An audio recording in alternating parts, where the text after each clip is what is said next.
That Arizona sun was a hammer, just beating down on the hard, cracked earth. Out there, all you had was silence, heat, and sharp edges. The ground was not real soil.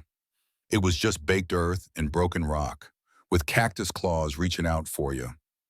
This poor woman was treated worse than dirt by a man who should have protected her. The sky was a sheet of white-hot light. You are going to want to see how she gets her payback. So stick with me. Even the mountains way out yonder looked like they were melting in the heat. And high above, the buzzards were circling, slow and patient. They knew this land. They knew that in this heat, life does not last long.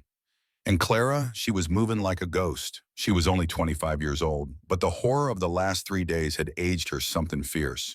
She wore the face of a woman twice her age, and her dress was now just a tattered rag. Her pretty Sunday dress was stiff with dust, the bottom torn to ribbons by thorns. She stumbled on a root, and a dry little cry escaped her as she fell to the ground. The earth burned her hands, but that was not the pain that truly mattered. No, a deeper, terrible ache was coming from inside her, from what he had done. She knelt there gasping, and every breath she took felt like breathing in fire. Her body wanted to curl up small for protection, but the pain was just too great. A single broken sob came out. She just could not bring her knees together. He had hurt her so badly that she was too raw and swollen to close them. And even all alone out there, a deep shame washed over her. But then she told herself, get up. She thought, if you stay here, that monster Harlan wins. His name made her stomach turn. The heat brought back memories she fought to keep down, like seeing her daddy's parlor again. She remembered her father saying Harlan was a good man, a fine match for his daughter. He was a trader with a big ranch out west who needed a wife. It was a deal, plain and simple. She had been the price they paid for security. She remembered that long, dusty trip, and she recalled seeing his ranch for the first time, sitting miles from anywhere. It was a lonely, lonely place, and it did not take long for Harlan to show his true colors. He did not want a partner. He wanted a possession, something he could break just to prove he could. So she forced herself to stand, swaying on her feet. Every single step was pure agony. Her mind screamed at her to run, but her body was screaming for her to stop. She had lost a shoe somewhere back there, she could not remember when. Her other boot was falling apart. She made herself walk. Left foot, then the right. A painful, unnatural stride. The shame of it all burned hotter than the Texas sun. The memory of that barn filled her mind. After that, the darkness. Her baby girl, so silent. A quiet that shattered her completely. That is when Heron changed. He said she was weak, that she was tainted and no good to him. His voice was steady and calm when he told her, you are ruined, but you will not run off. He said he would not be shamed. That is when he brought the iron. She could still feel its cold weight. He built them himself from old parts. Cruel things, the kind you would use on livestock. He chained her up into the barn. The rusted iron cuffs were too small and cut right into her. But the bar he fixed between her ankles was worse. It was a special kind of cruelty. She lived in that filth for weeks. She nearly forgot how to stand up tall like a person. Then, 3 nights back, his drunken hand forgot to slide the bolt. That was her one chance. She did not run. She crawled. She found an old rusted file and worked at the heavy chain. Her fingers bled, but the chain finally fell away. The cuffs, however, remained. She ran into the desert with nothing but the iron rings of misery locked on her legs. Now the big white sky was turning a bruised-up purple. A hard wind was picking up. It was a heavy wind, carrying the smell of rain on hot creosote. A storm was brewing. Out here, rain was no mercy. It was a flood that scoured the whole earth clean. Clara looked at the clouds. Thunder growled low in her chest. I cannot go on, she thought. She saw a canyon just ahead, a deep cut in the land falling into shadow. If she could make it, there might be water, or she could just lie down and let it end. She stumbled those last 50 yards, her sight blurring. The whole world started to tilt. Her legs, pushed too far, finally gave out. She fell hard into rocks and scrub brush. A sharp stone cut her face, but she did not move. Let him find a body, she thought. I will not go back, she whispered as the darkness came. A mile to the east, Nietzsche paused. He was a shadow against the red rock, a man made of the desert itself, an Apache in his early 30s. His long, dark hair was held back by a strip of red cloth. His face was broad and strong. His skin was weathered by a life lived completely under the open sky. He wore old buckskins. His high moccasins made no sound at all. He stood perfectly still, just listening. The wind was changing. He could taste the coming rain on his tongue, a sharp, metallic tang. The arroyos would flood for sure. But it was not the storm that made him stop.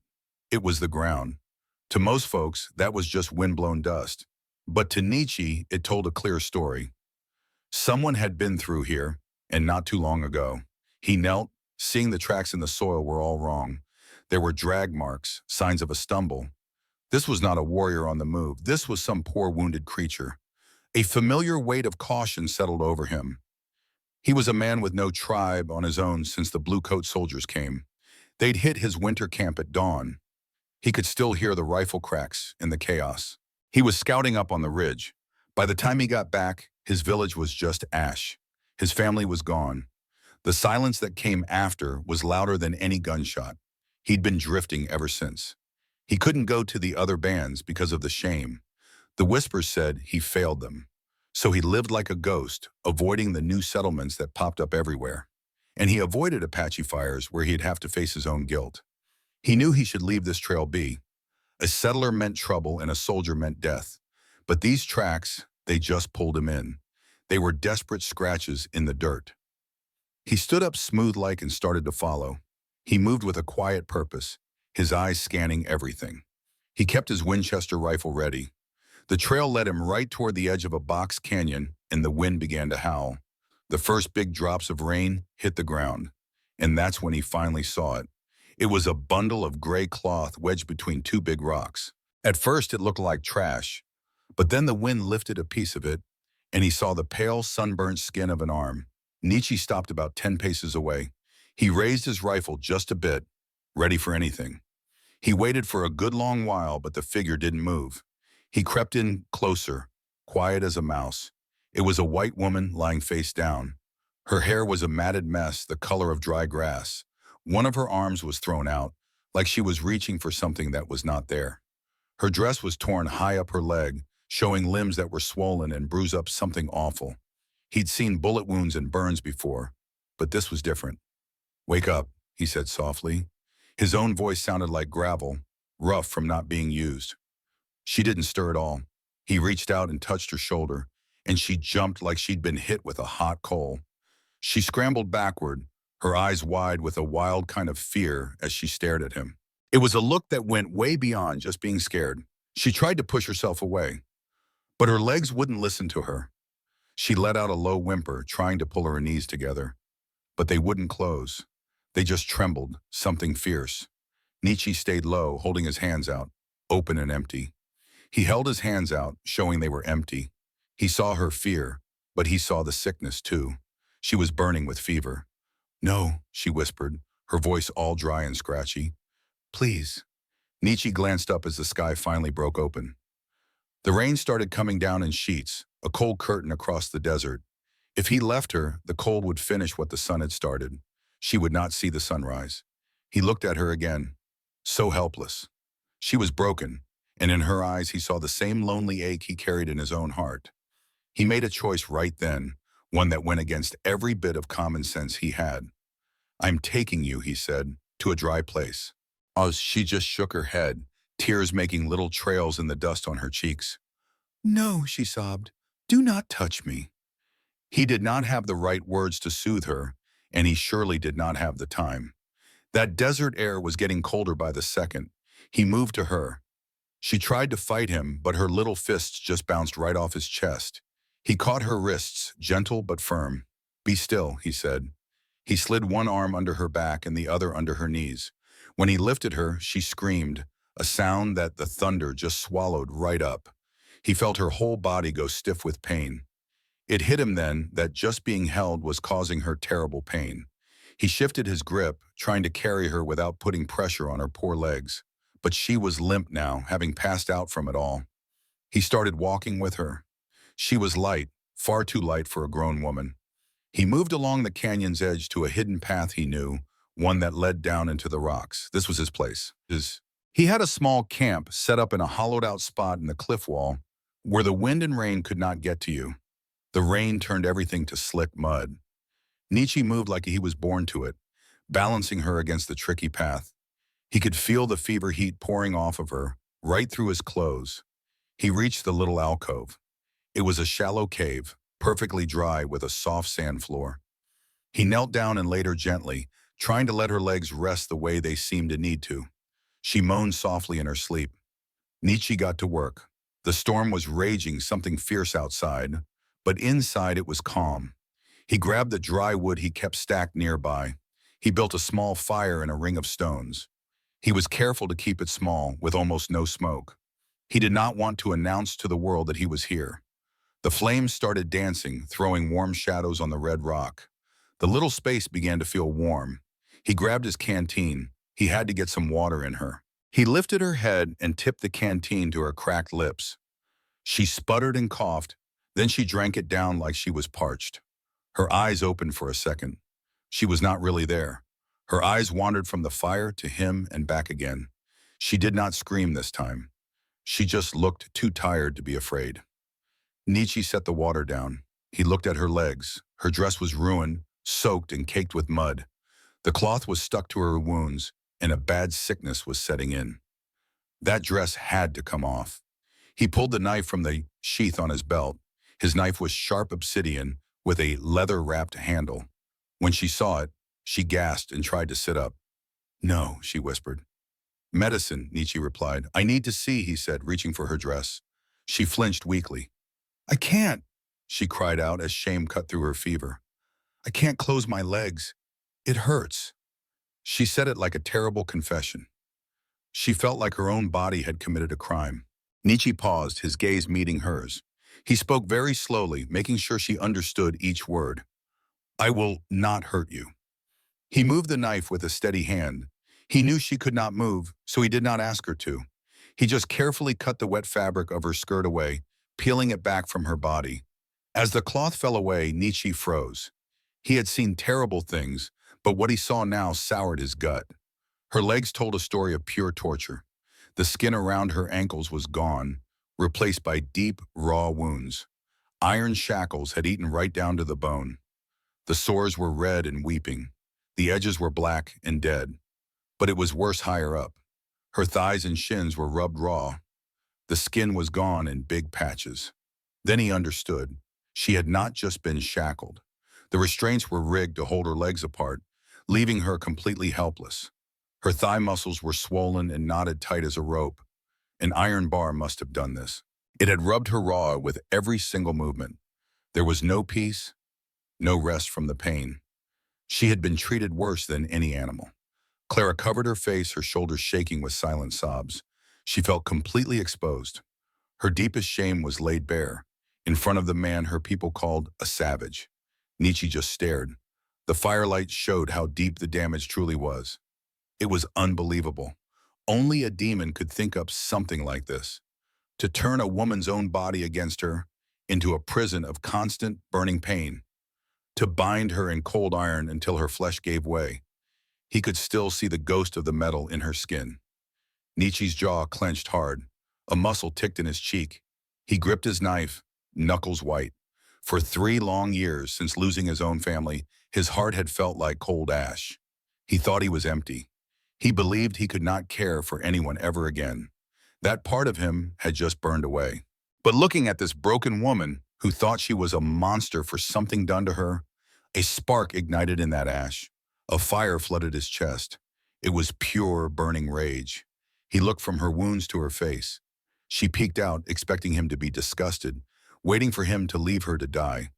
Instead, Nietzsche put his knife away with a snap. He stood and went to his supplies. Grabbing a clean rag and a pouch of dried herbs. He knelt by the fire beside her. His face was stone, but his hands were gentle. He carefully cleaned the first wound. He was not about to let this one die. The desert could have the weak, but he would stand between this woman and the dark. "Close your eyes," Nietzsche said quietly. Confused by his kindness, Clara looked at him. She did as he asked, and tears slipped from her closed eyes as he began to work. Nietzsche cleaned the marks left by the iron. Outside, the storm howled against the rocks. But inside, there was only the fire and the breathing of two souls with nothing left to lose. The storm broke near dawn, leaving the world feeling raw and scrubbed clean. When the light finally came, it spilled over the canyon, cold and pale. The canyon, a pit of terror in the night, now looked like a great ancient wound in the earth. The sandstone walls were streaked with minerals that looked just like old, dried blood. Down on the canyon floor, the runoff had turned the dry wash into a muddy river. It gurgled over stones in the quiet. All the little critters were coming out now. A cold lizard flattened itself on a warm rock, trying to catch the first bit of sun.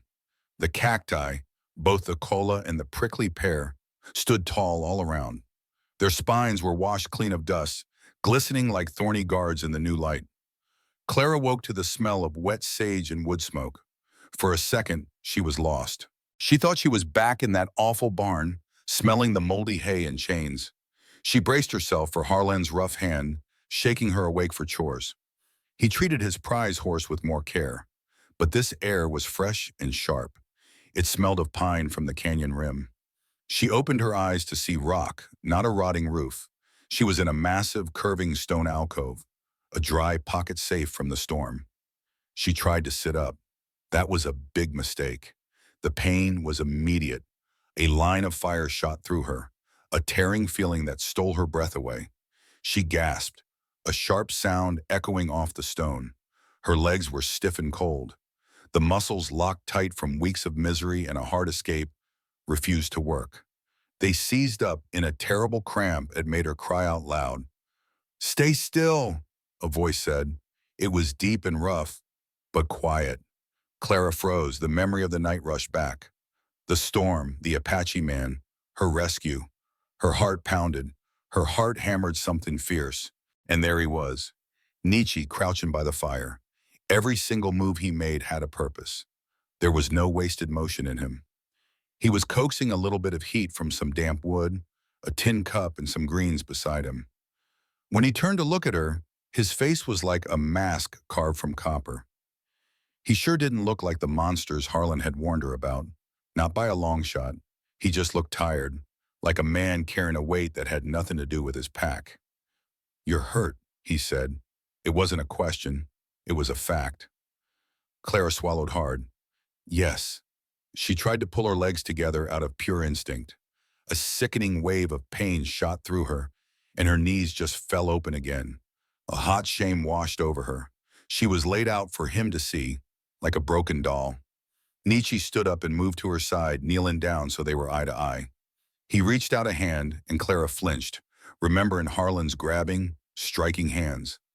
Nietzsche paused right there. He held his hand open, showing her he had no weapon. "No hurt," he said, and lifted that tin cup to her lips. Water. It smelled bitter like willow bark. She hesitated for a moment, then drank the hot liquid. The tea tasted like the earth itself, but it sure did soothe her raw throat. He then motioned down toward her legs, which were covered by her torn petticoats. "Must look," he told her. "Clean." Clara shook her head, her face burning with shame. "I can't. It just ain't proper." Nietzsche just pointed from his ankle to hers.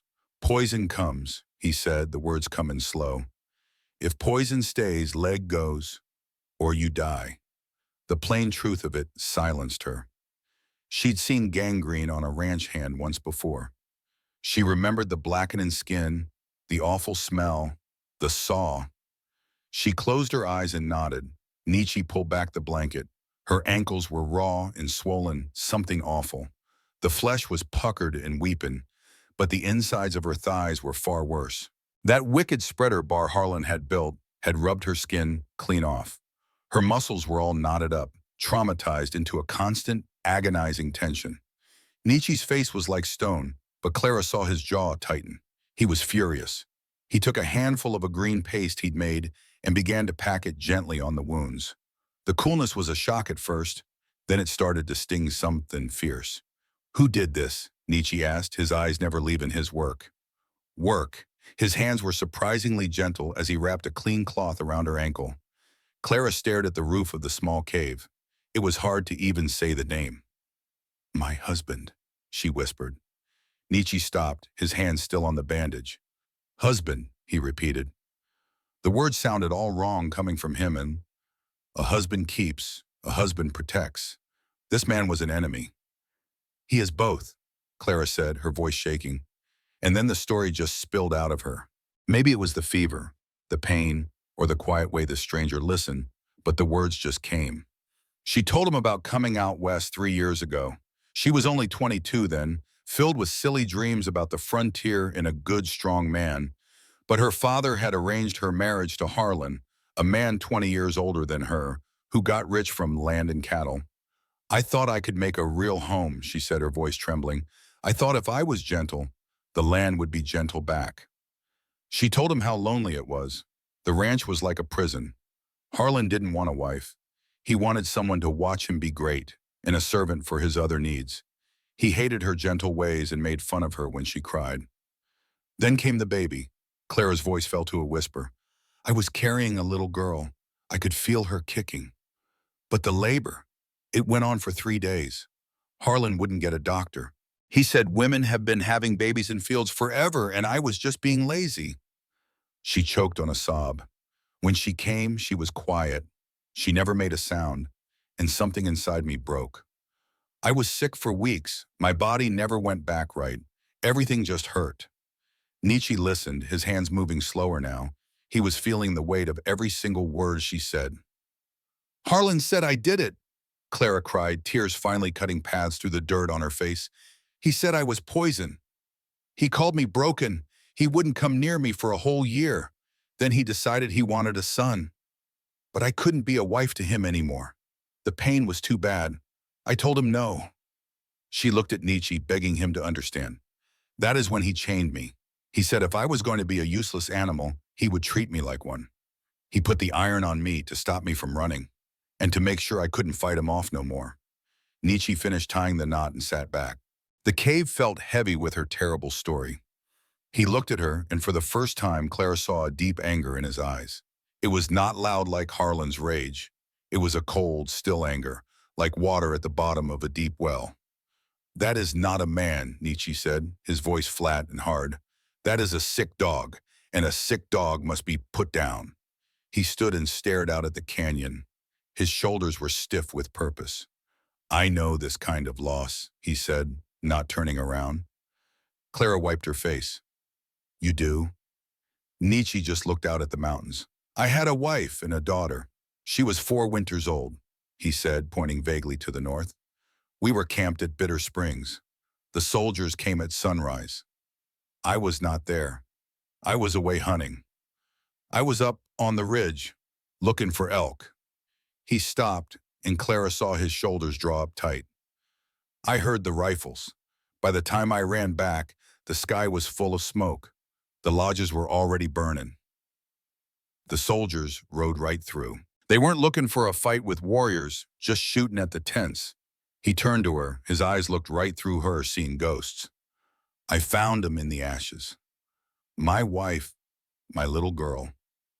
He touched his chest. I should have been there. Some say I ran, that I was a coward. I didn't run, but I didn't die with them either. That's my shame. I'm here, and they're just smoke. Clara looked at him, and the line between them just vanished. They weren't white and Apache anymore. They were just 2 folks who'd lost their children. 2 survivors who maybe wish they weren't. I'm so sorry, she whispered. Nietzsche gave a single sharp nod and turned back to the fire. Rest now, he said. We'll eat soon. The days that followed found their own rhythm. The canyon became their whole world. Those high rock walls cut them off from everything. It was a strip of red earth under a slice of blue sky. It felt like a prison, but it was a safe one, and Nietzsche was a tough nurse. He never gave her pity, and for that, Clara was thankful. Pity would have shattered her. He treated her healing like a chore to be done right. Every morning and evening, he cleaned her wounds. He'd boil water with herbs he found, and then he'd make her move her leg. Leg straight, he'd command. It hurts, Clara would breathe out. Straight, he'd repeat. Muscle gets short. You won't ever walk right. He'd take her heel and push, gently but firmly. He pushed her right to the edge of what she could stand, but never past it. She'd bite her lip and fight through the pain, determined she would walk again. When the midday sun was a furnace, they rested in the cool shade. Clara couldn't stand being idle, so she asked him for some work to do. He handed her his tunic with a tear in the shoulder. With a bone needle and some sinew, she got to work. It wasn't fancy needlework, but fixing something felt mighty good. They ate simple. Nietzsche was a good hunter, but he didn't dare fire his rifle. Instead, he set snares for rabbits and gathered nuts and other plants. It wasn't much, but Clara could feel her own strength slowly coming back. The land that had seemed so cruel started to show her its beauty. After the big storm, the desert just exploded with wildflowers along the creek bed. Little spots of gold, purple and red. They were tough little things, growing right out of the rock and sand. Clara watched them from her spot in the shade. They reminded her of Nietzsche, hard and determined to live. One afternoon, watching Nietzsche sharpen his knife, something inside her just clicked. For 3 long years, she'd been lost in shame. But now she felt pure anger. She had believed Harlan's poison, that she was ruined and deserved what he did. But out here in the quiet canyon, that shame started to burn away. All that was left was rage. Harlan took everything from her, even her child. While he slept soundly, she was hiding in a cave. She said out loud, "I am not going back." Nietzsche looked up from his work. "No," he said, "you go back, you die." "Not just to the ranch," Clara said, her voice steady. "I won't be that weak woman ever again." Nietzsche watched her, really saw her. The scared girl was gone. In her place was a survivor. "Good," he said, "anger will keep you warm." But that desert night turned bitter cold. The sun's heat vanished in an instant. The rocks grew cold, and a chill settled deep in the bones. One night, about a week later, a mean wind started to blow. It howled something fierce through the canyon. They only had 2 blankets, and hers was old and thin. Nietzsche had a heavy buffalo hide. Clara was shivering, curled up in a tight ball. The cold was a heavy weight on her, and she could not stop her teeth from chattering. Nietzsche heard her from across the dying fire, where he lay watching the smoke. Without a word, he got up and grabbed his heavy buffalo robe. It was warm and smelled like the earth itself. He walked over to where Clara lay. She flinched when his shadow covered her, but she stayed put as he lay down beside her. He did not touch her. He just spread the hide over both of them, a shield from the wind. She held her breath. He was so close she could feel the warmth coming off him. For so long, a man's touch meant nothing but pain. But this was just warmth. It felt like life itself. He was careful to give her space. Clara's heart was pounding, but the warmth slowly soaked in. The heavy robe was a comfort, chasing the deep cold from her bones. Under that hide, the wind could not touch them. Little by little, she stopped shaking. She turned her head and saw his face in the soft glow of the embers. "Nietzsche," she whispered. "Sleep," he said, his voice soft. And he stayed right there.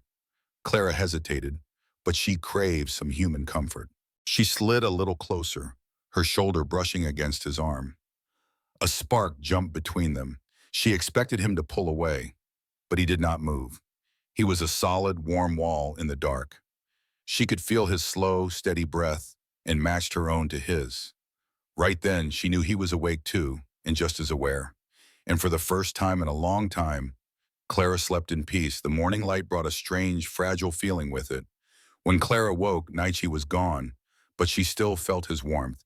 He came back with 2 rabbits. She could hardly look at him. "Thank you." "For the warmth," she whispered. "It was a cold night," he said simply. But then he looked at her, and his gaze was searching and deep. It traveled from her face down to the spot where they had touched. A warmth rose in her cheeks, but it was not from any shame. It was a flutter she had not felt since she was just a girl. That evening, Nietzsche decided it was time.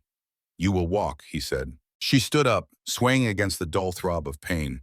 She took a single shaky step, but her knee buckled with a cry. Nietzsche was there in a heartbeat, catching her before she fell. His arm was strong and sure around her waist as she grabbed his. Pressed against him, she smelled wood smoke and clean, rain-washed air. She looked up, and his face was only inches from her own. She could see little golden flecks swimming in his dark eyes. For a long moment, The air between them felt thick and charged. She had a wild urge to just rest her head against his chest. He swallowed hard. "You are getting stronger," he said, his voice husky. He set her back on her feet, but his hand lingered at her waist. Then he stepped back quickly, breaking the spell. "Good," he said to the fire. Clara just stood there, trembling, her skin burning where he touched her. 2 days later, that quiet peace was shattered when Nietzsche was gone too long. When he returned, his face was grim. He moved fast, kicking dirt over the fire. "What is it?" Clara asked, getting up from where she'd been grinding beans. "Riders," Nietzsche said. He started packing their few belongings in a hurry. A cold fear washed over her. "How close?" 2 hours, maybe less. Nietzsche looked her straight in the eye. 5 white men, 2 soldiers, in Harlan. Clara's breath hitched. "They're on our trail. They found the shoe you lost." He slung the pack and grabbed his rifle. "They're hunting a runaway wife," he said flatly, "and an Apache. If they find us in this hole, it is over." He reached out his hand to her. "We have to go right now." Clara looked at the little alcove that had been her safe harbor for a week. Now the world was coming to tear it all down. She took his hand. "Where?" Nietzsche looked north to the high peaks. "Up," he said, "before the devil catches up." The choice was a hard one: die slowly in the wild or quickly by a bullet. Nietzsche knew the country, but he also knew the kind of men hunting them. They were pushed by greed and what they called righteous anger. As the last embers faded, he told Clara the plan in a low voice. "We head north," he said, pointing toward the jagged line of mountains. "There's a small town, San Cristobal, with a doctor I know. He drinks a little too much, but I reckon his hands are steady." Her eyes grew wide with fright. "A town?" she whispered back. "Nietzsche, they will kill you, and the way they'll look at me." She knew the kind of names they'd call a woman who ran with an Apache. He shook his head. "We'll stay on the edge. The doctor lives apart and will help. You need real medicine. The sickness in your blood ain't gone yet." He didn't tell her the other part. He didn't say he saw the dust cloud. 5 riders to the south, sweeping the desert floor clean. The canyon was no longer safe. It was a trap. "I have a horse," he said. "She is small, but has a big heart. You ride, I will walk." "You can't walk 50 miles, she protested, looking at his worn soles. A faint, grim smile touched his lips. "Clara, I can walk forever. It is what I do." Before the sun was up, the cold air had a real bite to it. Nietzsche moved fast, getting rid of any sign they had been there. He made the place look like it had been empty for 1,000 years. He led her up a steep, winding path to where his horse was waiting. She was a tough Mustang mare with a wild look in her eye, and she shied away from Clara. Nietzsche calmed her, saying, "Chloe, her name is Grey Wind. She knows these rocks." Getting Clara onto that rough Mexican saddle was pure agony for her. As she swung her leg over, the pain nearly made her pass out. She bit her hand to keep from screaming, and all the color drained from her face. Nietzsche told her to stop, but she just shook her head, tears in her eyes. "No, we have to go," she gasped, so they rode out into the sunrise. The journey north was a true test of their will. They climbed from the flatlands into treacherous foothills with steep drops. Nietzsche walked ahead, leading the horse with a steady hand. He moved with a long, easy stride that just ate up the miles. He rarely looked back, his eyes always scanning the ridges in the sky. He was reading the world, noticing every hawk and every lizard. For Clara, every single step the horse took was a fresh punishment. The saddle rubbed against the raw scars on her legs. She gripped the pommel, sweating from the sheer effort of not screaming. By midday, the cactus gave way to scrub oak and juniper trees. They were climbing higher, and Nietzsche stopped under a twisted tree. He saw Clara's gray face and how she was swaying. "Down," he said softly. He lifted her from the saddle, but her legs buckled right away. He caught her and gently set her down, saying, "We will rest." After watering the horse, he offered Clara the canteen, but her hands shook too badly. Nietzsche knelt at her feet and lifted the hem of her torn dress. The bandages were soaked through. The ride had reopened her wounds. "I'm so sorry," Clara whispered, full of shame. "You should leave me." Nietzsche paid her no mind. He just started untying her one remaining boot. Massage her foot, his thumbs digging deep to work out the stiffness. His hands were rough, calloused from a hard life, but his touch was sure and gentle. He worked his way up her calf, easing the tight muscles. Clara leaned back against the tree, closing her eyes.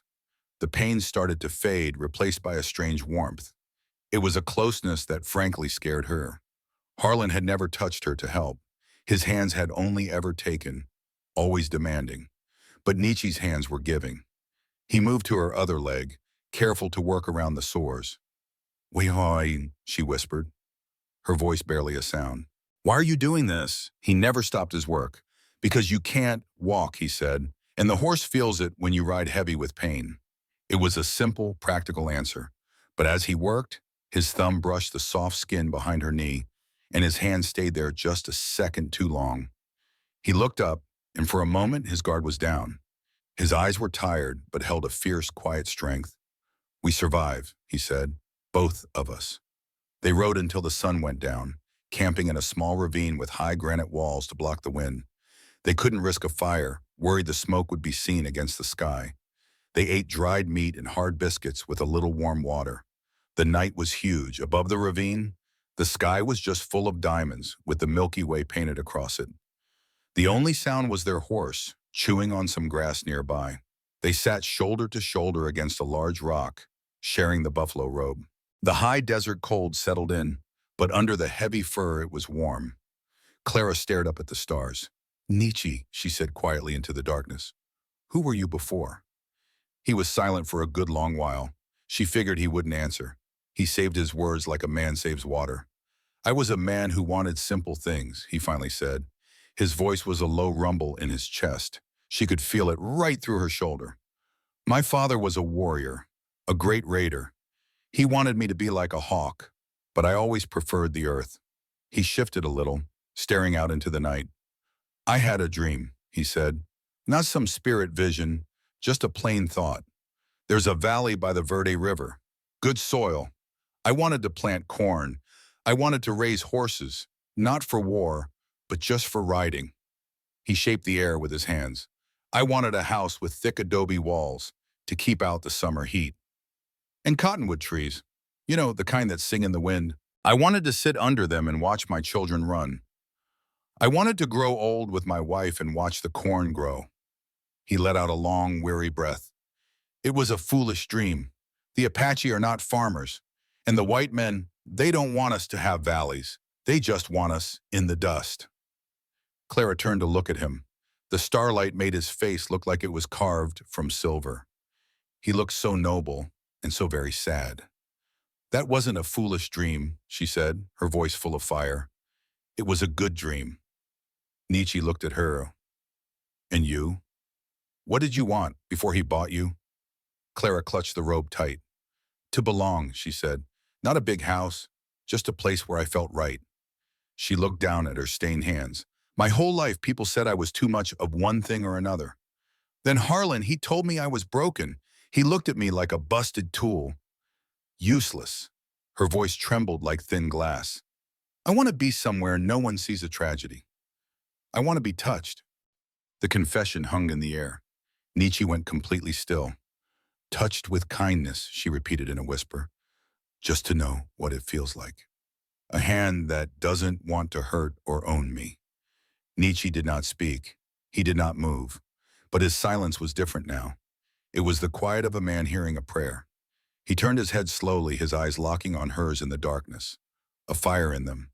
The unspoken things in his gaze felt heavier than any blanket. He understood. He knew what it was to be seen as a thing, a target. "I see you," he said, quietly.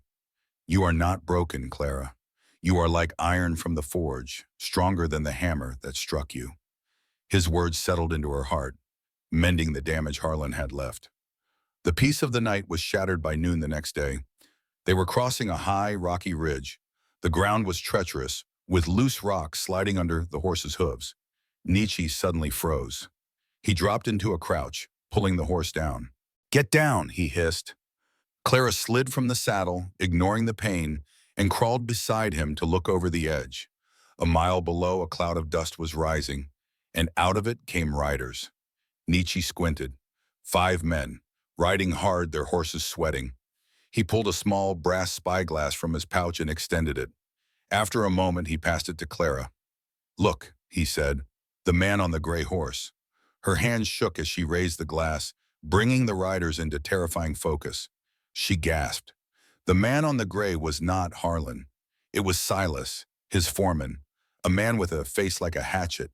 His eyes were cold and empty. He carried a repeater rifle across his saddle. "He's tracking us," Clara said, her voice hollow. "He found our trail at the waterhole." "He's good," Nietzsche admitted. Then another rider in a check shirt pointed right at them. The sun had glinted off the spyglass. A faint shout drifted up on the wind. "There!" Nietzsche cursed sharply. He grabbed the reins and pulled Clara to her feet. "Ride!" he yelled. "They have seen us!" Clara scrambled into the saddle and Nietzsche slapped the horse into a gallop. There was no turning back, only forward across that open ridge of rock. Below, rifles cracked and a bullet sang past Clara's ear, hitting stone. A bullet whizzed past Clara, just 3 feet away, busting rock into splinters. Nietzsche ran flat out beside the horse, his breath coming in ragged gasps. "Faster," he yelled. "Make her run." So Clara kicked the mare hard. The horse scrambled over the loose rock, her hooves striking sparks from the granite. The ridge was a broken spine of rock, with sheer cliffs on both sides. The riders were far, but they kept firing, filling the air with hot lead. They finally hit the top and plunged down into a field of giant boulders. It was a maze of stone. "This way," Nietzsche commanded, pulling the horse into a narrow crack. The passage was tight, with stone walls towering 50 feet high, blocking out the sun. Deep in the shadows, Nietzsche stopped the horse and put a finger to his lips. They stood there, suddenly freezing, while the horse was breathing hard and loud. Nietzsche quickly clamped a hand over the mare's nose to quiet the sound. Clara's legs gave out as she slid from the saddle, collapsing against Nietzsche. "Listen," he whispered. They heard the clatter of hooves on stone getting closer. "I see tracks," a voice shouted. It was Silas, his mean voice terrifyingly close. "They went in here. Fan out," he ordered. "Watch for that savage." Nietzsche pushed Clara behind him, shielding her with his own body. He held his knife and his rifle, coiled and ready to fight to the death. Clara pressed her face into his back, smelling his sweat mixed with trail dust. She felt his heart hammering against his ribs, just as fast as her own. A horse snorted just outside their hiding spot, nearly making her scream. "Can't see a thing," Silas, another man said. "The ground's too hard here." "Keep looking, you fool," Silas roared. "That woman is hurt. They're here somewhere." At last, the sound of the horses and the angry voices faded away.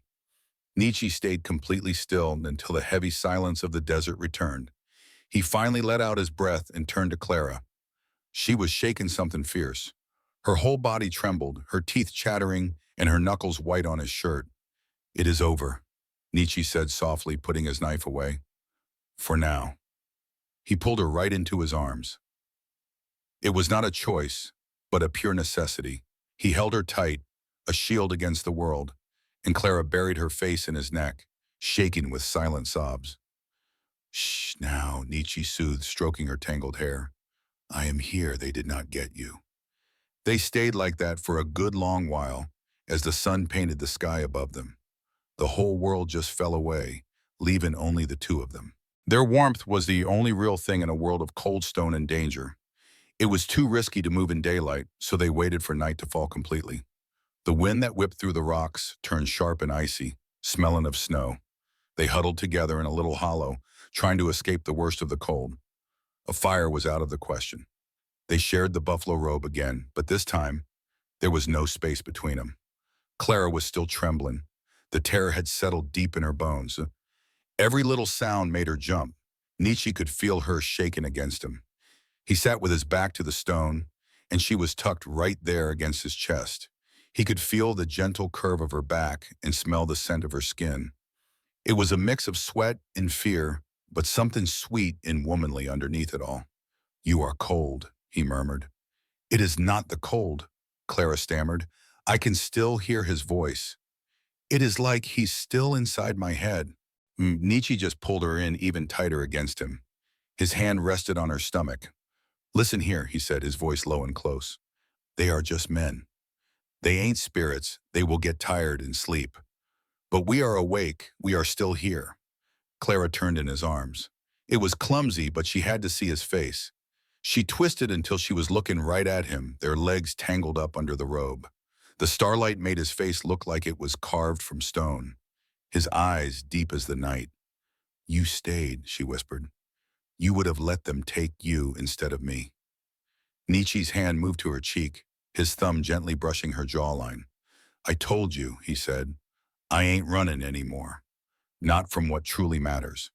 Clara's breath hitched in her throat. She looked into his eyes and saw nothing but a steady, honest fire. In that moment, she knew she was safe. Not from the world, but safe with him. I trust you, she whispered, her voice finally strong. Nietzsche, you are the only one. Her words just hung there in the air, washing away everything that stood between them. His hand trembled just a bit against her skin. He leaned in slow, giving her all the time in the world. He was scared to death of hurting her, scared his own feelings were just too much. He stopped just short, but it was Clara who bravely closed the gap between them. She lifted her face to his, and that first kiss was a soft and gentle question. Though their lips were chapped and rough, the touch sent a jolt right through them. It was a feeling more powerful than any fear. Nietzsche froze for just a second. Then with a low groan, he pulled her closer, deepening the kiss with a new fire. Everything shifted then. The kiss was still tender, but a deep hunger woke up inside them. The kind of hunger two lonely folks feel when they finally find each other in the dark. Clara's hands gripped his shoulders, inviting him in closer. It became an urgent, desperate need to feel alive. When they parted, they were breathless. They rested their foreheads together. Clara's heart pounded, but not with fear. She whispered his name in wonder. He said nothing, just held her close. The danger was still out there, waiting for them. But in that dark, quiet place, something new and fierce had been born, something that might just save them both. We sleep now, Nietzsche whispered, his voice unsteady. Tomorrow we fight again. He kissed her forehead like a blessing. Tonight we are here. Clara settled in his arms, and for the first time she dreamed not of cages.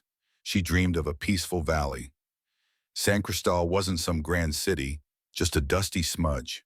It was a stubborn little town clinging to a bend in the muddy Purgatoire River. From the ridge where they sat on their horses, it didn't look like much. Just a single main street with deep wagon ruts cutting through the dust. There was a church that needed paint, a hotel, and a rundown livery stable. And of course, a saloon with tinny piano music drifted on the wind. The whole place smelled of coal smoke and unwashed folks. To Clara, it smelled like pure danger. Nietzsche pulled the horse into a grove of cottonwoods. The old trees stood silent, their leaves whispering in the breeze. I go no further, Nietzsche said, slipping from the saddle. He stared at the town with narrowed eyes. To him, that place wasn't a refuge. It was a cage, a place where men like him were either ignored or ended up dead. Clara slid down, her legs aching, something fierce, and a sudden panic seized her. Her chest. For weeks, Nietzsche had been her shadow and her strength. The thought of walking into that town's streets without him felt like facing a blue norther with no coat. We could wait for dark, she said, her voice tight, and go in together. But Nietzsche just shook his head slow. If I walk down that street, a dog will bark. A man will look up, and the guns will come out. They will not ask questions. They will only see an Apache. And if they see you with me, he let the words hang in the air. She knew what they meant. She would not be a victim needing help. In their eyes, she would be a traitor. Go on, Nietzsche said gently. Find that doctor. I will wait here in the trees. If you are not back by moonrise, I will come for you. Clara cut in. I promise they will not keep me. She pulled a dress from the saddlebag that Nietzsche had found for her. It was faded blue cotton, too big and frayed, but it was a whole dress. It was the uniform of a decent woman. She changed behind a big cottonwood, her fingers clumsy with the buttons. She smoothed her hair back, pinning it with thorns, trying to tame the wildness the desert had put in it. When she stepped out, she was a ghost of the woman who had left Missouri. 3 years ago, she was thin and weathered, but she was undeniably a civilized white woman. Nietzsche's steady gaze faltered for a moment. He looked at her like he was already mourning her. He touched her cheek, his thumb rough on her skin. Walk strong, Clara. She turned and started the long walk to town. She fought to hide her limp, but every step was a grinding reminder of the iron. The pain was not the sharp agony from before, but a deep ache that never left. She could not bring her thighs completely together because of the old scars. This forced her to walk with a confined, awkward gait, a hitch in her step that felt like it was announcing her shame. When she reached the town's edge, the noise washed over her, the clang of a hammer, and a man cussing at his mules. She kept her head down, holding her shawl tight. She stepped onto the wooden boardwalk. The board sounded hollow under her boots. A woman in a bonnet passed her, then glanced back. The woman's eyes went wide. She whispered to her friend, and Clara felt their stares like a hot brand. "Is that Harlan Gable's wife?" The whisper was sharp enough to cut. "I heard she was dead, or ran off. My lord, just look at the state of her." Clara stared straight ahead, her heart beating like a trapped bird. She fixed her eyes on a dusty sign swinging above a window. "Dr. A. Vance." She pushed open the door and went inside. The office smelled of sharp medicine and stale pipe smoke. It was dim and cluttered, with books and jars on shelves. A man sat at a heavy oak desk writing something down. Then he looked up. Dr. Vance looked up over his greasy spectacles, a man who looked worn down by the frontier. His face told a story of hard drinking, but his gray eyes were still sharp as a tack. In a stained coat, with steady hands, he just grunted, "How can I help you, ma'am?" Clara leaned against the closed door, all her strength gone. "I need help," she whispered. He squinted, recognizing her. "Mrs. Gable." She flinched and just whispered, "Please."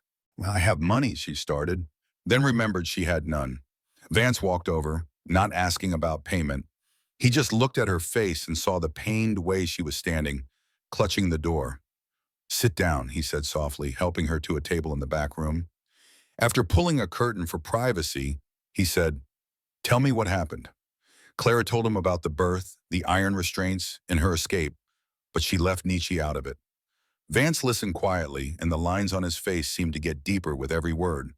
"I need to see the damage, Clara." The exam was humiliating, but he acted like a true professional. His tools were cold and awful, but his hands were surprisingly gentle. He checked the raw scars on her ankles and the deeper injuries she could not see. When he finished, he scrubbed his hands completely clean in a basin. Then he poured 2 fingers of whiskey and handed her the glass. "Drink," he ordered. The liquor burned, but it settled her. "You are not ruined," Vance said, "but you have been butchered." He sat on a stool beside her. "Those restraints left deep sores. Now the scars are healing up too tight. That is why you cannot walk right. The rest of the damage is from the birth and a bad infection. Everything inside is swollen up real bad, and your muscles have locked up tight as a drum. It is just your body trying to protect you from the pain," he said, looking her right in the eye. "But it is not permanent." A sob caught in Clara's throat as she asked, "It is not?" "No, ma'am, it will just take time. I can give you a salve for the scars to help with the hurt. The most important thing is you need to rest. Truly rest. The swelling will go down in a few months. There is a small surgery we can do later, but for now your body will do the healing. You are young, and the body is a stubborn thing." Clara finally broke down and cried into her hands. For the first time, someone had told her she was not a broken thing to be thrown away. While Clara cried, Nietzsche stood under the cottonwood trees, watching the slow, muddy river flow by. The water was like time itself, just moving on, not caring about a thing. He checked his Winchester for the 10th time and settled the knife at his belt, ready for what was next. Chayton stood watch, but his mind was pacing the dusty streets of that town. He hated the waiting. Every bone in his body screamed to go to her, to shield her from the prying eyes of the townsfolk. He remembered another town like this, a long time ago. The soldiers had promised food. Instead, they gave whiskey and insults. He recalled how those men looked at Apache women. It was a nasty mix of disgust and hunger. He squeezed his eyes shut and saw Clara's face. He remembered her trust in him, even through her fear. A dark voice whispered, "She is not coming back." Why would she? She's white. She belongs in that world of soft beds and doctors. To her, he was just the savage who found her in the wild, a tool to be used and then set aside. Now that she was back with her own kind, she would see running with him was just madness. He gripped the tree bark so hard it bit into his skin. If she stays, he told himself, I will ride on alone. He would not drag her back into his world of shadows. But thinking of that empty trail ahead, it felt like a knife twisting in his belly. He'd lost his wife to bullets. He prayed he would not lose Clara to civilization. Meanwhile, Clara left the doctor's office with a small jar of medicine. She felt a little better, but her trouble was still a heavy weight. She had hope, but she had no safety. So she walked straight to the sheriff's office, a brick building with a big iron door. Sheriff Miller sat on the boardwalk whittling a stick. He was a big man with a tin star on a dirty vest. Sheriff, Clara said. He looked up, slow-like. Well now, if it ain't the runaway. I need your help, she said, her voice steady. My husband Harlan, he did awful things to me. He shackled me like I was an animal, and now he is hunting me. I need protection. Miller spit a stream of tobacco juice into the dust. He looked her up and down. Harlan Gable is a good man in this town, Mrs. Gable. A respected man. I find it hard to believe he'd chain up his own wife without a mighty good reason. He did it because I was sick, Clara pleaded. Because I lost our baby. Miller stood up, towering over her. I heard you ran off. Harlan says you are not right in the head. He leaned in close. And I heard about some strange tracks out there. Apache tracks. Clara's blood ran cold. If you've been taken up with an Indian, ma'am, then Harlan was right to put you in chains. That is a betrayal of your own people. Clara stumbled back, seeing the pure hate in his eyes. She turned and ran for the only place left, the church. But the preacher was no better. He met her on the steps, not even letting her inside. Go back home to your husband and daughter, he said, blocking the door. It is a wife's duty to submit to the burdens he gives you. He said her pain was God's will, and she should pray for forgiveness back in her master's barn. Not in his church. The whole town turned its back on her. They did not see a victim. They saw a woman who had broken their rules, and for that, she was cast out. Clara stumbled away from the church, blinded by angry tears. They wanted her gone, or worse, back in that barn. She headed for the river, fixing to run back to the trees and to Nietzsche. Hey! A voice called out from the shadows of a rundown shack near the water. Clara froze. An older woman, maybe 40 years old, stepped out into the light. Her hair had streaks of gray. I saw you, she said, with the sheriff and that preacher. She came closer, her eyes dark but kind. She looked at Clara like she understood everything. They will not help you, honey. To them, you are not one of them. Clara shook her head. I have nowhere to go. The woman nodded toward the trees. You have him. You saw? Clara whispered. I see it all. My name's Elena. I live between two worlds. Just like you do now. Elena pointed to her shack. It is not much, but the roof is sound. The sheriff stays away, thinks my herbs are some kind of witchcraft. She smiled. Bring your man inside.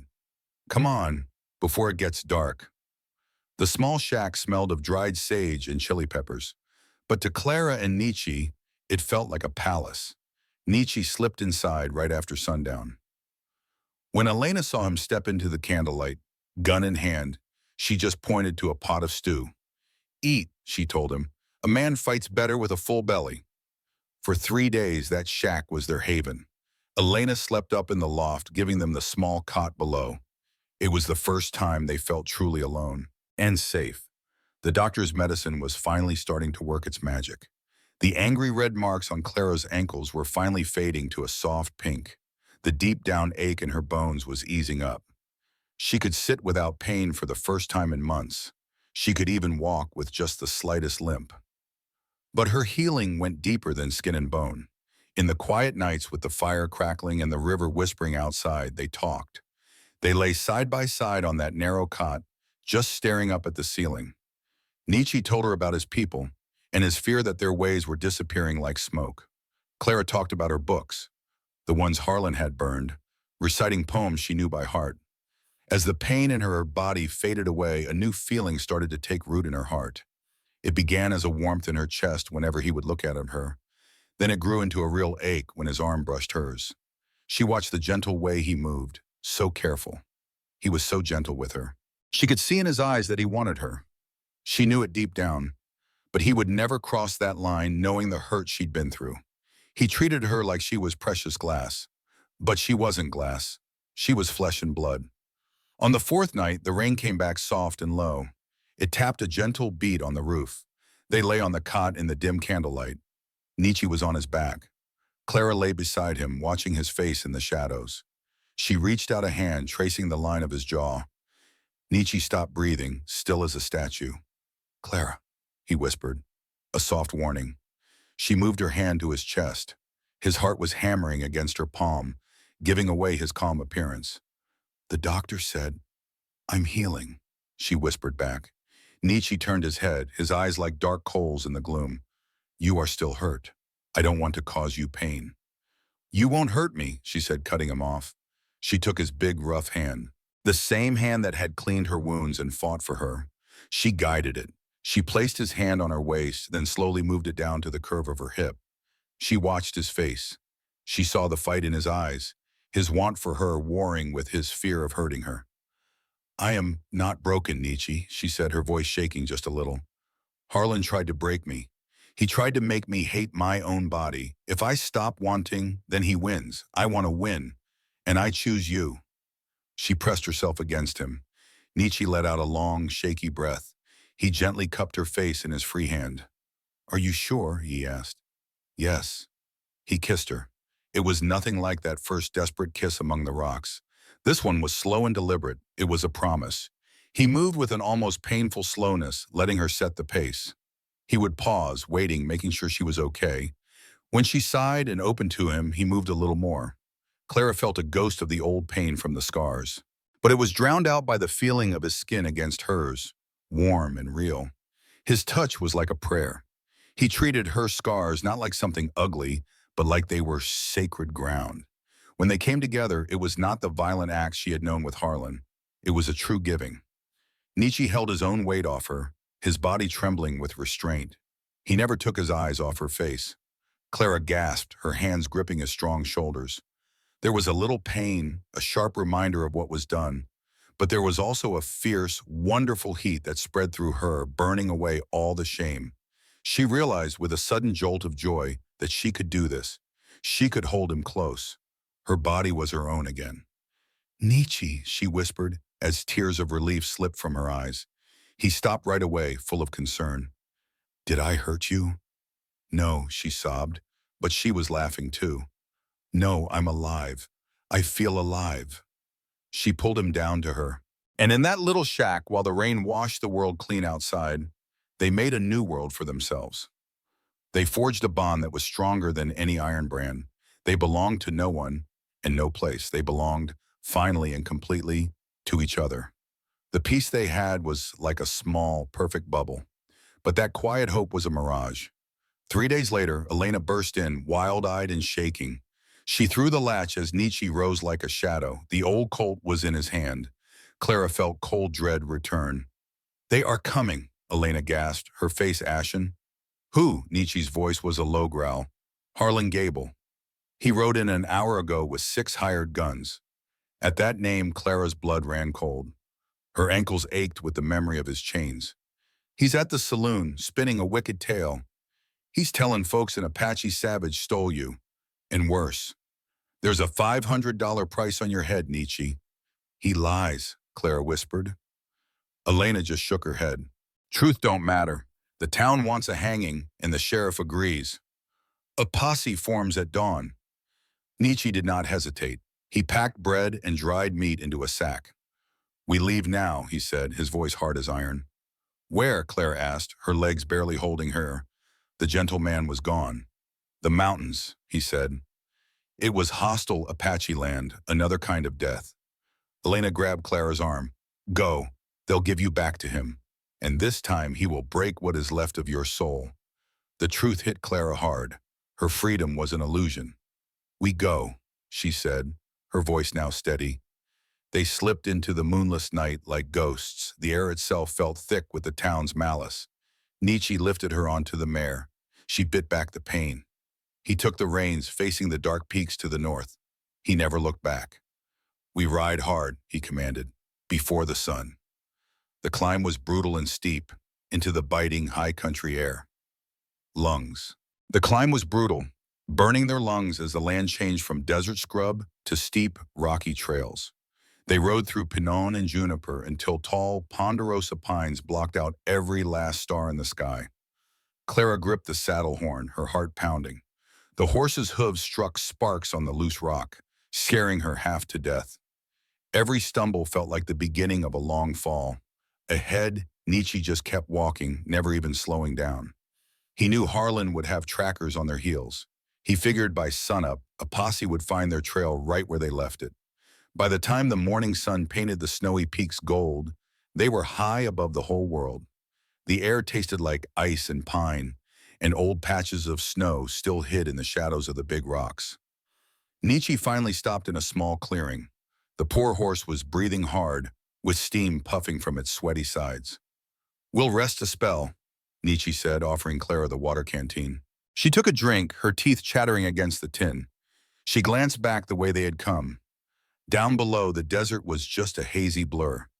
"You reckon they're still following us?" she asked nervously. Nietzsche didn't look down. He stared at the trail ahead. "He is a proud man," Nietzsche said simply. "A man like that never stops until he has crushed the one who defied him." "Oh yes, he follows." He looked at her with a grave expression. "Where we are going, it is not safe." "The mountains?" she asked. "The people," he replied. "There is a camp just over the next two ridges. It belongs to Gayakla's band, the one y'all call Geronimo." He paused, looking down at his hands. "They know who I am, and they remember what happened at Bitter Springs. They believe I brought the soldiers down on my own family. To them, I am bad medicine." "And what about me?" Clara asked in a small voice. Nietzsche met her eyes directly. "You are a white eye, the wife of their enemy. They will not exactly welcome you with open arms." A cold fear washed over Clara. She realized she had only traded one kind of hatred for another. "So what other choice do we have?" she whispered. "None," Nietzsche said flatly. "We have no choice but to live." And so they pushed onward. The land grew wilder. They crossed icy streams that numbed the horse's legs right up. They scrambled up rock faces where Nietzsche had to practically carry the horse, while Clara climbed on her hands and knees. Late that afternoon, they finally reached the camp. It was hidden away in a deep bowl of granite rock. A dozen dome-shaped shelters made of brush were scattered among the boulders, with smoke curling from small fires. As they drew near, a dog started barking, a sharp and ugly sound. Then another dog joined in. Figures began to emerge from the shelters. There were men carrying rifles, women with hard, suspicious faces, and children who stopped their games to stare. Nietzsche brought the horse to a halt at the edge of the camp. He held up his empty hands, palms facing forward. "I come in peace," he called out in the Apache language. A heavy silence fell over the camp. Then an old, stooped man stepped forward. He leaned on a rifle that looked as ancient as he did. "Nietzsche," the old man said. "We asked for shelter for just one night, Nana," Nietzsche said with respect. The old man's eyes, however, fixed on Clara with a cold stare. She sat frozen on the horse. He saw her pale skin and her fine dress, and his face filled with disgust. "You bring a white eye to our fire," Nana spat. "She is the sickness." "She is not sickness," Nietzsche's voice was firm. "She is hunted just like us." "Why should we care if wolves eat their own?" a younger warrior yelled out. Nietzsche stood his ground. "She is under my protection now," he declared. A quiet murmur spread through the camp. Nana looked at Nietzsche's exhausted face, and then at Clara. He saw the fear in her eyes, but she held her head high and did not look away. "One night," Nana finally agreed, "but if she brings trouble, her blood is on your hands." They were not welcomed. They were given a spot far from the main fires, and no one spoke to them. Clara slid from her horse, feeling 100 pairs of eyes on her.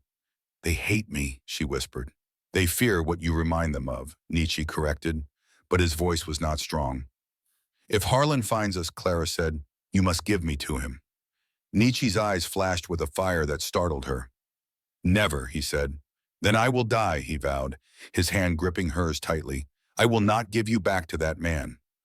Just as the sun began to set, a man's voice echoed down from the ridge above. It was a deep, arrogant voice that Clara knew better than her own heartbeat. It was Harlan. The camp instantly flew into action. Warriors grabbed their guns and scrambled for cover. Nietzsche pulled Clara behind a large rock, shoving his rifle into her hands. "Stay down," he ordered. He crouched beside her, his own pistol drawn. On the ridge above, 7 men on horseback appeared. They were dark shapes against the dying sun. "I know you're down there," Harlan's voice boomed. "I want my wife back." Old Nana, looking small and frail, stepped out into the open space. He shouted back in his broken English, "Go away from here. No white woman is here." "Don't you lie to me, old man," Harlan roared down at him. "We found the trail." Behind the rock, Nietzsche shoved the Winchester into her hands. "Stay down," he ordered. "Do not move." He drew his Colt and crouched beside her. Above them on the ridge, silhouettes appeared against the dying light. 7 men on horseback. They were outlined in fire by the setting sun. "I know you're down there," Harlan shouted. "I want my wife." Nana stepped out into the open, looking small and frail against the vastness of the cliffs. He shouted back in broken English, "Go away! No white woman here." "Don't lie to me, old man," Harlan roared. "We found that snake Nietzsche has her. Send her up or we'll leave you be. Keep her and we're coming down. We'll take care of every last one of you." A shot cracked the air, a hard warning. The sound echoed like a cannon, sending panic through the camp. The young warrior who argued with Nietzsche earlier, he turned on him, his face full of rage. "Give her up," he yelled. "Why should we die for one of them?" He aimed his rifle right at Clara, but quick as a flash, Nietzsche jumped in front of her. "You'll have to go through me first," Nietzsche snarled. As the warrior paused, another shot rang out from the ridge. This time it was no warning. It kicked up dirt at Nana's feet, and that was that. The Apache warriors returned fire. Smoke puffed up from the rocks. The posse answered with a hail of bullets that whined off the stone. It was pure chaos. The noise of the firefight was just deafening, with the sharp crack of all those rifles. Heavy buffalo guns boomed, and the horses screamed. Clara just curled up tight, her hands on her ears. She was in the middle of it all. Men were fighting over her because one man thought he owned her. But Nietzsche was firing back, calm and steady. He just braced himself, aimed, and shot. He was fighting for his life, but also for the very people who had scorned him. He stood between them and the enemy, proving he was no coward. Below, the posse started creeping down the slope. They had the high ground and bigger guns. They moved closer, from one rock to the next. Then Clara saw him. Harlan was on foot, coming down a rocky slope with a big pistol in his hand.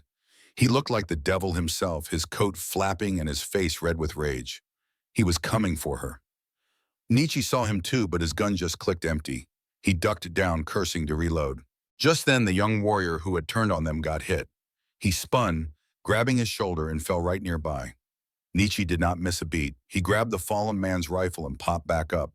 Harlan spotted him. "There's the savage," Harlan screamed. The whole posse opened fire on Nietzsche's rock. Bullets chipped stone right by his face, pinning him down. Harlan kept coming, now just 50 yards out, then 40. "Come on out, Nietzsche," Harlan hollered, "or are you going to hide behind my wife?" Nietzsche glanced at Clara, blood on his cheek. His eyes were wide-eyed and desperate. He knew he could not stop them. Clara stared at the rifle in her hands. She had never shot a man. She looked at Harlan close enough now to see the pure madness burning in his eyes. And just like that, something inside her snapped. The fear she had lived with for 3 long years vanished. All that was left was a fiery calm. She was not property to be fought over. She got to her feet. "Clara!" Nietzsche yelled, reaching for her, but she stepped right out from behind the rock into the open. The wind whipped her dress around her legs as the gunfire stopped. Everyone was stunned to see her. Sides. Harlan stopped, lowering his gun slightly. A cruel, triumphant smile twisted his lips. "Well, there you are," he panted. "Come on back to me, Clara." But she didn't move an inch, just stood there tall. She looked him square in the eye, then up at the Apache warriors watching her. "No," she screamed. That one word echoed through the canyon. "I ain't your wife, and I sure ain't your property." Harlan's smile faltered. "You're talking crazy, girl. Get down here before you get hurt." She took one step forward, pointing a shaky finger at him. "You tell them," she shrieked. "Tell them what you did." She grabbed her skirt and pulled it up, showing the scars on her ankles. The flesh was all twisted and pink, where the iron had eaten into her skin. "Look!" Oh, she screamed to the posse, to the Apaches, to God himself. "Look at what a fine, respected man does. He chained me up. He shackled me in a barn like an animal. All because I could not give him a son." Harlan's face turned a violent shade of purple. "You shut your mouth." "He killed my baby," Clara yelled, her voice tearing. "He blamed me, he broke me, and he locked me in irons." A heavy silence fell on them all. The men up on the ridge, hired guns they might be, but still men with a code, began to lower their rifles. They saw the scars on her legs. Then they all looked over at Harlan. "That ain't right," one of them muttered loud enough to hear. "You told us she was crazy, Harlan. You didn't say nothing about putting her in irons." Harlan looked around at his own men. He saw the doubt in their eyes. He saw their judgment. His power, built on money and fear, was falling apart. He looked back at Clara. She was the cause of all this shame. "You she-devil," he hissed. He raised his pistol to fire. He didn't care about bringing her back anymore. He just wanted to shut her up for good. Nietzsche roared and jumped up from behind a rock. He threw himself right between Clara and the gun. Harlan fired. The bullet slammed into Nietzsche's shoulder. The shot spun him around and he fell hard to the ground. Clara screamed, dropping to her knees beside him. Harlan cocked the hammer again. He stepped closer, like an executioner. "I'll kill you both," he spat. But then the crack of another rifle cut him short. It did not come from the posse. It came from the rocks off to the left. Harlan jerked back. He looked down at his own chest. A red flower was blooming on his coat, right over his heart. He looked surprised. He opened his mouth, but no words came out. Only blood. "Onum." He collapsed face first into the dirt. A deep silence settled over the hillside. Nana lowered his ancient rifle. A wisp of smoke drifted from the barrel. The old man stood perfectly still, his face like stone. He had not fired his gun to save the white woman. He fired because an enemy had come into his home and threatened his peace. The posse stared at Harlan's body. Then they looked up at the Apache warriors, who were now rising from their cover, weapons ready. The hired guns looked at one another. Their paycheck was dead in the dirt. The fight was over. "Let's ride," one of them finally said. They turned their horses and vanished over the ridge, leaving the dead man right where he lay. Clara did not even watch them go. She was pressing her hands hard against Nietzsche's shoulder, trying to stop the blood that pulsed between her fingers. "Nietzsche," she sobbed, "please, just stay with me." Nietzsche's eyes opened. Pain was etched deep around his mouth. He looked at Clara. Then he looked at the dead body of Harlan Gable.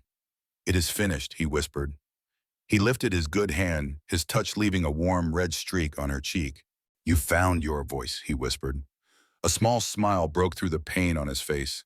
Clara just buried her head in his chest, shaking with tears. She was relieved but terrified all at once. The Apache warriors stepped out from the rocks, barely glancing at Harlan's body. But they all looked at Clara. The hatred in their eyes was gone, replaced by a grudging respect. They had seen her scars. They had heard her cry out and seen her stand tall. She was still a white woman, but she was one with true grit. She was one who had faced death right alongside them. Old Nana came over and grunted, "Get him to the fire. That bullet has got to come out now." Clara nodded, wrapping an arm around Nietzsche's good side to help him up. With a pained groan, they both struggled to their feet. Leaning on each other, they stumbled toward the warm glow of the camp. The sun dipped below the canyon rim, casting long shadows. But they were walking out of the darkness and into the light. Smoke from the gunfire drifted up to the first stars, like ghosts leaving the battlefield behind. A heavy quiet fell over the whole camp. It was not a peaceful silence, not by a long shot. It was the ringing in your ears after a bad storm. Harlan Gable lay right where he fell. His long coat was spread out like the wings of a vulture. His men had hightailed it out of there. Their courage had vanished as soon as the shooting really started. The danger was gone, but you could see the cost on every face. Clara sat by the fire, her hands shaking as she gently washed the blood from Nietzsche's shoulder. The bullet went clean through the muscle, thank goodness. It missed the bone, but it was a nasty tear. The blood was hot, and sticky on her fingers. Just hold still now, she whispered to him softly. Her voice was barely a sound in the big dark canyon. Nietzsche clenched his jaw as an old medicine woman came to help. Her hands looked like old tree roots as she packed the wound with moss to stop the bleeding. Nietzsche never made a sound. He just looked at Clara, his eyes clouded with pain. But underneath it all, he looked at her with pure wonder. You stood right in front of that gun, he rasped. Clara paused her work. I was not about to let him take you. He would have shot you down, Nietzsche said. He already took my life a long time ago, she answered, staring into the flames. Today was just the first time I decided I wanted it back. The camp slowly settled down, but everyone was still on edge. Wounded men were being cared for all around. Some of the younger warriors still gave the pair of them hard looks. They figured Nietzsche and Clara were just trouble, drawing the white man's world down on top of them. Then Nana, the old chief, walked over. He watched as two warriors dragged Harlan's body away. They were fixing to leave it for the coyotes. He is gone, Nana said flatly. But more will come. The army will come. The lawmen, too, they do not forget things like this. He came here to kill us, Nietzsche said, trying to sit up. Nana just nodded. I know. And that is why you are still breathing. You fought for your people today. You did not run. The old man turned his eyes to Clara. And this woman, she has fire. She put her own kind to shame today. He let out a sigh that sounded like wind through dry grass. But you cannot stay. You are trouble here. Soldiers will be looking for Gable's killer. If they find you, they will burn this camp. You have 2 days. Let that wound heal some. Then you must go. Nietzsche just nodded. They would leave. 2 days later, they rode out. They did not look back at the camp that had been their temporary home. They just turned their faces north. They rode toward the highest, toughest part of the mountains. They were true outcasts now. Clara was lost to her people for choosing an outsider. Nietzsche was a ghost to his own tribe, walking a lonesome path. They traveled slow for a week, for Nietzsche's shoulder and Clara's legs to heal. They climbed so high the thin air made their heads swim, and then down into hidden valleys. They found a place the mapmakers had not yet touched. It was not a paradise, not by a long shot. It was a deep cut in the earth, hidden by tall granite ridges. The ground was rocky and stubborn. A cold, fast stream cut right through the middle. It was a hard place, a place that made you work for everything. Nietzsche stopped his horse at the top of the valley. He saw how the ridges blocked them off, hiding them from the world. Here, he said. Clara looked at the wild grass and the steep rock walls. It was nothing like the green fields of Missouri. It looked like a fortress. Here? She asked. The world cannot find us here, Nietzsche said. We will build. And so they began the slow, hard work of staying alive with only the tools Nietzsche carried. An axe, a knife, and a few blankets. For the first month, they slept in a shelter made of pine branches. They huddled close against the cold spring frost. Nietzsche cut down trees with one good arm. He swung that axe with a fierce will. Clara stripped the bark from the logs. Her hands bled until they grew tough calluses. Together, they dragged the heavy logs into place. They cut notches with a clumsy, desperate effort. The cabin went up slow. It was no grand ranch house. It was a rough, simple square of logs sealed with mud and moss with a roof made of cedar. The floor was just packed dirt. But that first night inside, behind a strong wooden door, Clara felt a deep peace. It was a feeling she never had in that big house. This is ours, she whispered in the dark. Nietzsche found her hand under the warm robe. No one comes in unless we let them, he promised. Summer came and baked the valley. They cleared a patch of ground for a garden near the stream. It was backbreaking work. They had to pry huge rocks out of the soil. They planted the few seeds Elena had given to Clara, corn, beans, and squash. That little garden was a constant fight. Deer tried to eat the new sprouts. Crows tried to steal the seeds. Clara guarded it like a mama wolf. She hauled water from the stream in a gourd. Then Nietzsche made a bucket from bark and pine pitch. As the cabin stood strong, the corn stalks began to rise from the rocky ground. Out on the trail, Clara's body started to mend. The fire in her legs finally cooled to a dull ache. That doctor's salve and the long days of travel let the deep sores finally heal over. Thick white scars remained, a roadmap of her suffering, but the infection was gone for good. One afternoon, Clara was by a creek washing their clothes when she stood up. She stopped dead, realizing she was standing straight. Her feet were flat on the ground together. For months, the awful swelling and tight scars had forced her to stand wide. Bringing her legs together had been a torment she could not bear. She looked down and pressed her thighs together. There was a pull, but no real pain.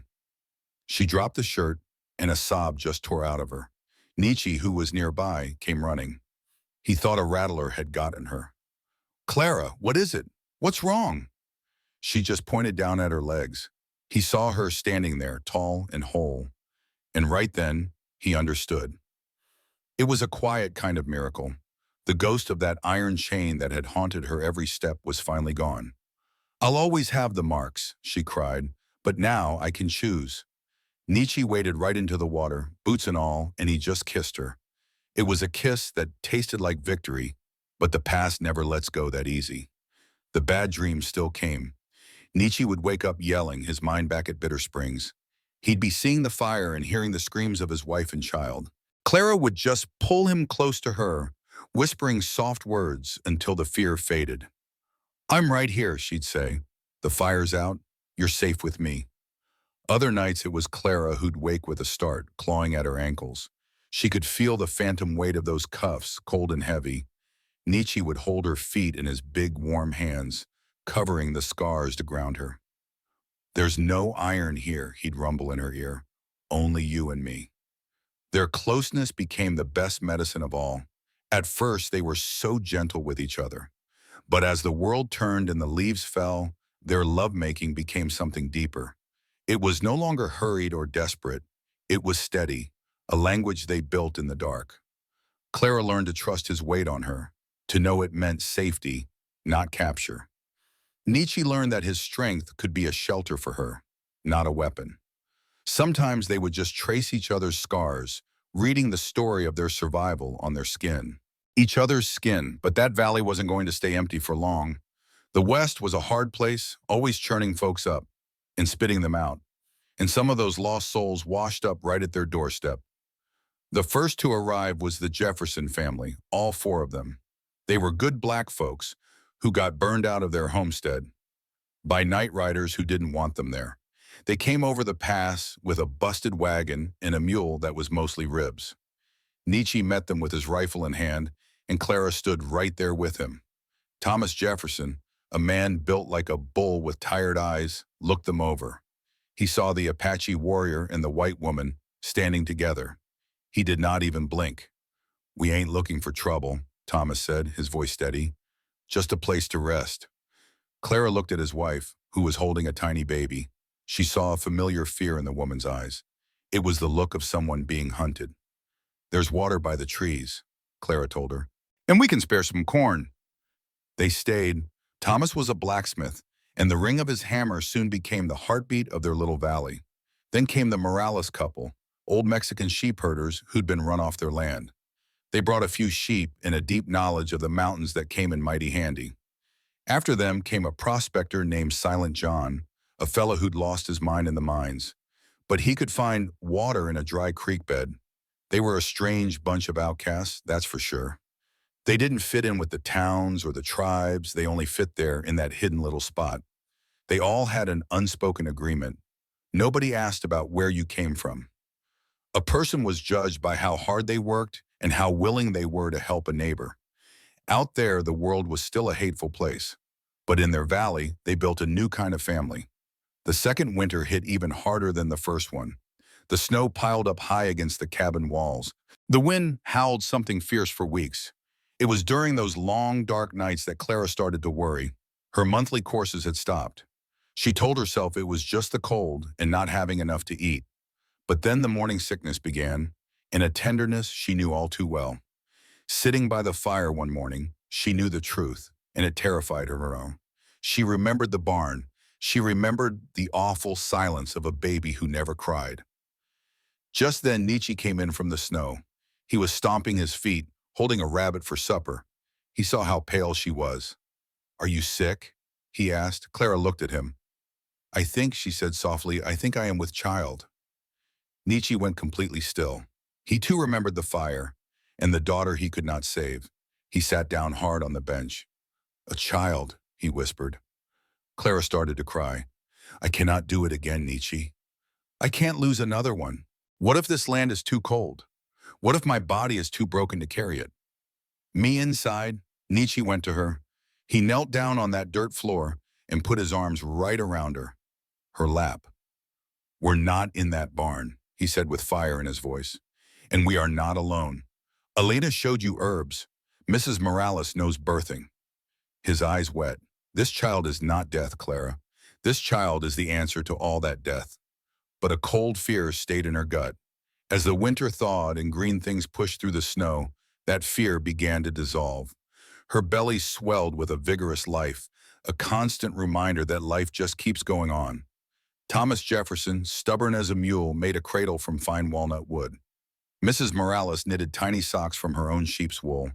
The whole community just wrapped itself around Clara, protecting the hope she carried. It was late summer, the air thick with the smell of pine and dust. The crickets were singing their evening song. Clara sat in the doorway, shelling beans. She was 8 months along and heavy with child. Her ankles were swollen, but not from iron this time. Nietzsche was mending a fence nearby. He stopped to wipe the sweat from his brow and came over to her. He drank some water from a bucket, just watching her. Clara shifted on her stool, letting out a groan. Her legs rested open to make room for her great big belly. She looked down at herself, at the old white scars on her ankles, and then at the tight curve of her stomach. And she started to laugh. It was a soft, breathless sound. What's so funny? Nietzsche asked with a little smile. Clara wiped a tear away. She pointed down at herself. Look at me, Nietzsche. I can't close my legs, she said, her voice shaking with laughter. I can't close them at all. Nietzsche looked down. He saw the woman he had found dying in the dirt, her legs a terrible mess. He saw the creature who had been hunted like an animal. And now he saw this. Her legs spread, not in pain, not in torture, but to make room for life. The scars were still there, but they were just lines on a map now. A map of a land that was now full and ripe. He dropped to his knees in the dust. He put his big, calloused hands on her knees, then slid them up to hold her belly. He felt the child give a strong, sharp kick against his hand. Unbelievable, he whispered. It was unbelievable that the world, with all its cruelty and hate, had failed to stop this one beautiful thing. It had failed to kill their love. Not shame, she whispered, covering his hands with hers. Life, Nietzsche repeated. And our story ends here, on an evening in early autumn. The wind was rustling through the tall pine trees, carrying the promise of another winter. The sun was setting, casting long shadows across the valley. Clara and Nietzsche sat in their doorway, wrapped in an old buffalo robe that had seen them through so much. The baby wasn't here yet, but would be soon. They watched the smoke rise from the Jeffersons' chimney. They heard the but they weren't truly safe, not yet. The world outside still saw them as outcasts. They had no money and no real claim to this land. But as Nietzsche pulled a blanket round Clara, that all just faded away. Together they watched the first star appear in the darkening sky. They had built a real home right here from the wreckage of their past. She felt the warmth of the man she chose and the child she carried. Clara was scarred, sure, but she was standing. And for tonight, that was enough. Thank y'all for following the long journey of Clara and Nietzsche. It was a story about finding a place where love could finally grow. I would sure love to know where you are listening from. Please leave a comment and share your thoughts on their ending. If you enjoyed this tale, please consider subscribing for more stories from the frontier. Until next time, keep your fires burning and your powder dry.